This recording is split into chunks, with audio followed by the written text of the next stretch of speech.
Hey all. So a little while back I did a little short video in my in-laws garage showing my old bike that had been tucked away there for about 4 years. It went there temporarily when I started building the kit car to give myself room in the garage, and it kind of stayed there.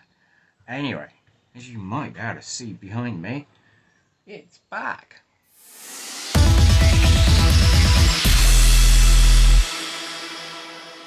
So I plan to get it back on the road. I'm not sure whether I'll keep it or put it up for sale.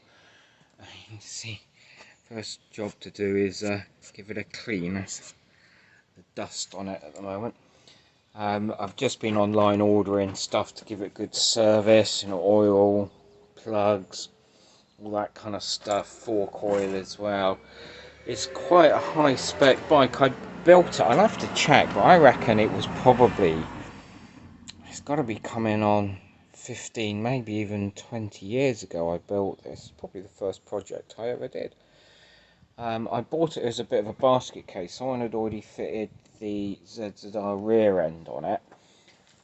I got the R1 front end for it, and people at Cobra Engineering made the top yoke for it to fit. The engine is overboard with Wesico pistons and all that kind of stuff. It's knocking out 126 horsepower, which is way more than they had as standard.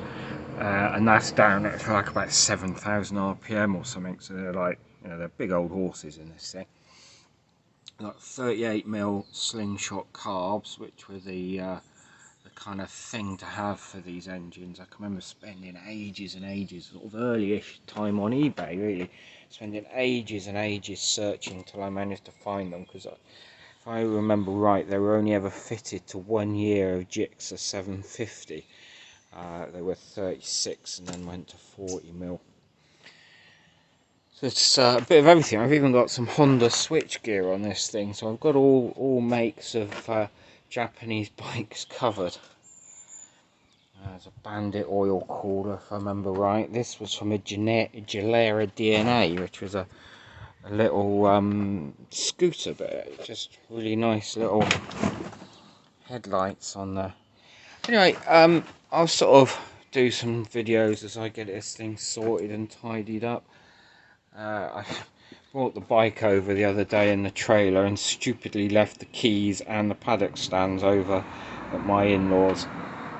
As you might be able to see from the fact I don't have a rear corner on the kit car, and I'm doing a track day in a few days, all that's going to happen with the bike now is to have a good wash and wait for all the bits to arrive and get the car sorted.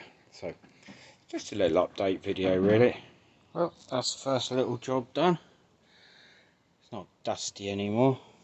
It's a shame the sun just went in, actually, because one of the things I remembered when I was cleaning it that I was really proud of was this paint. I don't think it's going to show. It is a really dark purple, but there's a, there you can see a purple glitter in there. Really sparkles nicely. I'd kind of forgotten that. It's so long since I've seen the bike. It sparkles really nicely when the sun goes on it. The original idea was for this to be, although it is purple, it's so dark it looks nearly black in a lot of lights. Just have the glitter in it, and then obviously the purple chassis. I guess there's still a bit of my aging goth coming out when I built this. That's stage one, and the easiest stage of get the old bike going again. Next will be, I guess I've got to get the carbs off and clean them. I think will probably be the next job.